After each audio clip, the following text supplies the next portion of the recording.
আমার প্রিয়জনেরা, আমি খুব সংক্ষেপের মধ্যে বলছি যে আদ্যা মায়ের এই বস্তুটা নিয়ে আসুন।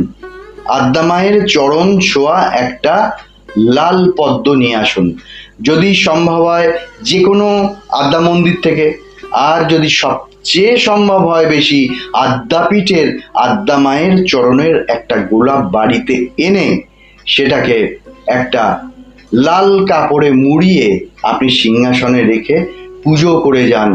গোলাপ পদ্মটা একটা আদ্যা মায়ের চরণের পদ্ম ফুল, আদ্যা মায়ের চরণের পদ্ম ফুল, সেইটাকে বৃহস্পতিবার হলে খুব ভালো হয়। যে কোনো দিন যদি আদ্যা মন্দির থেকে নিয়ে আসতে পারেন, এনে সেটা বৃহস্পতিবার ওই লাল পদ্মকে লাল কাপড়ে মুড়ে সিংহাসনের এক পাশে রেখে ওই আদ্যা মায়ের নামে রোজ ফুল দিন। আর বৃহস্পতিবার ওটা আদ্যা মা লক্ষ্মী হিসেবে, কালী হিসেবে, জগদ্ধাত্রী সব রূপেই পুজো করতে পারেন। আদি মাতা, আদি রূপ, সেটা অন্য একটা ভিডিও বলবো আদ্যা মায়ের রূপের বর্ণনা, কিন্তু আজকে এই ভিডিওতে ওই সব দিকে যাব না।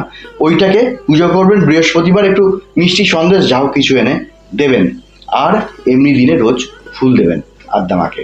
দেখবেন আপনার যে যে ইচ্ছা চাহিদা যেগুলো বা যেগুলো হচ্ছে না, এই সমস্তগুলো রয়েছে, সেগুলো কিন্তু আপনার খুব স্মুথলি চলতে শুরু করবে এবং খুব ভালো রকম উন্নতিও আপনি বুঝতে পারবেন। তা এইটা যদি আদ্যা মায়ের মন্দির থেকে আনতে না পারেন, তাহলে বাজার থেকে একটা লাল পদ্ম কিনে আনবেন, এনে এটাকে সিংহাসনে ওইভাবে রাখবেন, রেখে পুজো করুন। দেখুন যা যা অসুবিধে সমস্ত কিছু নির্মূলভাবে ঘর থেকে চলে যাবে। সে রোগ ব্যাধি হোক, বয়সজনিত ব্যাধি হোক, উপার্জনের দিক থেকে হোক, যে কোনো দিক থেকে নির্মূলভাবে সেরে যাবে। তা আজকে এই পর্যন্ত। নমস্কার, ধন্যবাদ।